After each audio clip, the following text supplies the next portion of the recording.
ರಾಜ್ಯಗಳ ಚುನಾವಣಾ ಫಲಿತಾಂಶ ಪ್ರಕಟ ಹಿನ್ನೆಲೆ ತುಮಕೂರು ಬಿಜೆಪಿಯಿಂದ ವಿಜಯೋತ್ಸವ ಆಚರಣೆ. ತುಮಕೂರು ನಗರದ ಟೌನ್ ಹಾಲ್ ವೃತ್ತದಲ್ಲಿ ಸಂಭ್ರಮಾಚರಣೆ. ಪರಸ್ಪರ ಸಿಹಿ ಹಂಚಿ ಶುಭಾಶಯ ಕೋರಿದ ಕಾರ್ಯಕರ್ತರು. ಉತ್ತರ ಪ್ರದೇಶ, ಗೋವಾ, ಪಂಜಾಬ್ ಸೇರಿದಂತೆ 5 ರಾಜ್ಯಗಳ ಚುನಾವಣಾ ಫಲಿತಾಂಶ ಗುರುವಾರ ಪ್ರಕಟವಾಗಿದ್ದು, ಈ ಬಾರಿಯ ಚುನಾವಣೆಯಲ್ಲಿ ಬಿಜೆಪಿ ಪಕ್ಷ ಗರಿಷ್ಠ ಸಂಖ್ಯೆಯಲ್ಲಿ ತನ್ನ ಅಭ್ಯರ್ಥಿಗಳನ್ನು ಗೆಲ್ಲಿಸಿಕೊಳ್ಳುವ ಮೂಲಕ ಅಧಿಕಾರದ ಚುಕ್ಕಾಣಿ ಹಿಡಿದಿದೆ. ಇದರ ಹಿನ್ನೆಲೆಯಲ್ಲಿ ತುಮಕೂರು ಜಿಲ್ಲಾ ಬಿಜೆಪಿ ಘಟಕದ ವತಿಯಿಂದ ತುಮಕೂರು ನಗರದ ಟೌನ್ ಹಾಲ್ ವೃತ್ತದಲ್ಲಿ ಬಿಜೆಪಿ ಪಕ್ಷದ ವತಿಯಿಂದ ವಿಜಯೋತ್ಸವ ಆಚರಿಸಲಾಯಿತು.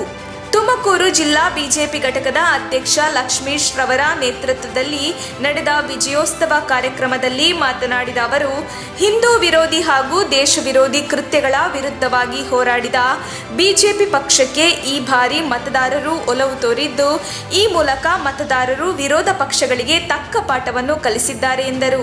ಬಿಜೆಪಿ ಪಕ್ಷದ ರಾಷ್ಟ್ರಾಧ್ಯಕ್ಷ ಜೆಪಿ ನಡ್ಡಾ ಹಾಗೂ ಅಮಿತ್ ಶಾ ರವರ ನೇತೃತ್ವದಲ್ಲಿ ಈ ಬಾರಿಯ ಚುನಾವಣೆಯಲ್ಲಿ ಗರಿಷ್ಠ ಸಂಖ್ಯೆಯಲ್ಲಿ ಬಿಜೆಪಿ ಪಕ್ಷದ ಅಭ್ಯರ್ಥಿಗಳು ಗೆಲುವು ಸಾಧಿಸಿದ್ದಾರೆ ಎಂದರು. ಇದೇ ಸಂದರ್ಭದಲ್ಲಿ ಮಾಜಿ ಜಿಲ್ಲಾ ಪಂಚಾಯತ್ ಸದಸ್ಯೆ ವೈಎಚ್ ಹುಚ್ಚಯ್ಯ, ಜಿಲ್ಲಾ ಬಿಜೆಪಿ ಉಪಾಧ್ಯಕ್ಷ ಗುರುಪ್ರಸಾದ್, ನಂದೀಶ್, ಕೆಪಿ ಮಹೇಶ್, ಮಹಿಳಾ ಘಟಕದ ಪದಾಧಿಕಾರಿಗಳು, ವಿವಿಧ ಘಟಕದ ಪದಾಧಿಕಾರಿಗಳು ಹಾಗೂ ಬಿಜೆಪಿ ಪಕ್ಷದ ಕಾರ್ಯಕರ್ತರು ಪಕ್ಷದ ಪರ ಜಯಘೋಷ ಕೂಗಿ ಸಿಹಿ ಹಂಚಿ ಸಂಭ್ರಮಿಸಿದರು.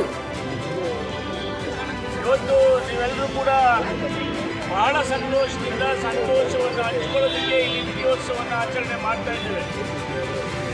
ಇವತ್ತು 5 ರಾಜ್ಯಗಳ ಮತದಾರ ಬಂಧುಗಳು ಪ್ರಬುದ್ಧ ಮತದಾರ ಬಂಧುಗಳು ಅಂತ ನಾನು ಹೇಳಬೇಕಾಗ್ತದೆ.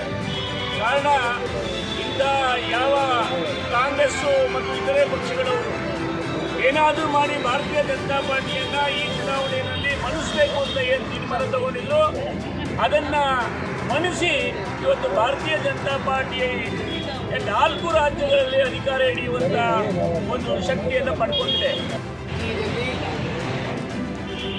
ಮುಂದಿನ ದಿನಗಳಿಗೆ ಒಂದು ಮುನ್ನುಡಿಯನ್ನು ಬರೆಯುವಂಥ ಈ 5 ಚುನಾವಣೆಗಳಲ್ಲಿ ಭಾರತೀಯ ಜನತಾ ಪಾರ್ಟಿ 4 ರಾಜ್ಯಗಳಲ್ಲಿ ಅಧಿಕಾರವನ್ನು ಹಿಡಿದಿದೆ. ಸ್ಥಳೀಯ ಕಾರಣಗಳಿಗೆ ಪಂಜಾಬ್ನಲ್ಲಿ ನಾವು ಹಿನ್ನಡೆಯನ್ನು ಅನುಭವಿಸಿದ್ದೀವಿ. ಆದರೆ ಮುಂದಿನ ಚುನಾವಣೆಗಳಿಗೆ ಮುಂದೆ ಬರ್ತಕ್ಕಂಥ ಭವಿಷ್ಯದ ಭಾರತಕ್ಕೆ ಒಂದು ದಿಕ್ಸೂಚಿಯನ್ನು ಕೊಡುವ ರೀತಿಯಲ್ಲಿ ಈ ಚುನಾವಣೆ ನಡೆದಿದೆ. ಅದರಲ್ಲೂ ವಿಶೇಷವಾಗಿ ದೇಶದಲ್ಲಿ ಹಿಂದೂ ವಿರೋಧಿ ಹಾಗೂ ದೇಶ ವಿರೋಧಿ ಕೃತ್ಯಗಳನ್ನು ನಡೆಸಿದಂಥ ಜನತೆಯ ಪರವಾಗಿ ಹೋರಾಟಗಳನ್ನು ಮಾಡಿದಂಥ ಪಕ್ಷಗಳಿಗೆ ಅಲ್ಲಿನ ಜನ ಬುದ್ಧಿಯನ್ನು ಕಲಿಸಿದ್ದಾರೆ. ಯಾವುದೇ ಒಂದು ಪಕ್ಷ ಹಿಂದೂ ವಿರೋಧಿಯಾಗಿ ನಡ್ಕೊಂಡ್ರೆ ಹಾಗೂ ದೇಶ ವಿರೋಧಿಯಾಗಿ ನಡ್ಕೊಂಡ್ರೆ ಏನು ಗತಿ ಆಗುತ್ತೆ ಅನ್ನೋದನ್ನು ಈ ಪಂಚರಾಜ್ಯಗಳ ಚುನಾವಣೆಯಲ್ಲಿ ಮತದಾರ ಪ್ರಭುಗಳು ನಾವು ಅವರಿಗೆ ಬುದ್ಧಿಯನ್ನು ಕಲಿಸಿದ್ದಾರೆ. ಕಾಂಗ್ರೆಸ್, ಈ ದೇಶವನ್ನು ಆಳಿದಂಥ ಕಾಂಗ್ರೆಸ್ ಇವತ್ತು ಉತ್ತರ ಪ್ರದೇಶದಲ್ಲಿ ಕೇವಲ 3 ಸಂಖ್ಯೆಗೆ ಇರುತ್ತದೆ. 3 ಜನ ಶಾಸಕರನ್ನು ಕೂಡ ಗೆಲ್ಲಿಸಿದ್ರು ಕೂಡ ಹುಡುಕಾಡದಂಥ ಪರಿಸ್ಥಿತಿಯನ್ನು ಕಾಂಗ್ರೆಸ್ ದೇಶದಲ್ಲಿ ತಂದುಕೊಂಡಿದೆ. ಬೆಂಬಲವನ್ನು ವ್ಯಕ್ತಪಡಿಸಿದಂಥ 5 ರಾಜ್ಯಗಳ ಮತದಾರರಿಗೆ ಅಭಿನಂದನೆಗಳನ್ನು ಸಲ್ಲಿಸ್ತೇವೆ. ಅದೇ ರೀತಿಯಲ್ಲಿ ಹಗಲಿರುಳು ಶ್ರಮಿಸಿ ಪಕ್ಷದ ಸಂಘಟನೆಯಿಂದ ಮತಗಟ್ಟೆ ಮಟ್ಟದಲ್ಲಿ ಕಟ್ಟಿ ಕಾಂಗ್ರೆಸ್ ಪಾರ್ಟಿ ತನ್ನ ಕೆಟ್ಟಾಟಗಳನ್ನು ಆಡಿದ್ರು, ಅನೇಕ ರೀತಿಯಲ್ಲಿ ಸರ್ಕಾರದ ವಿರುದ್ಧ ಅಪಪ್ರಚಾರ ಮಾಡಿದರು.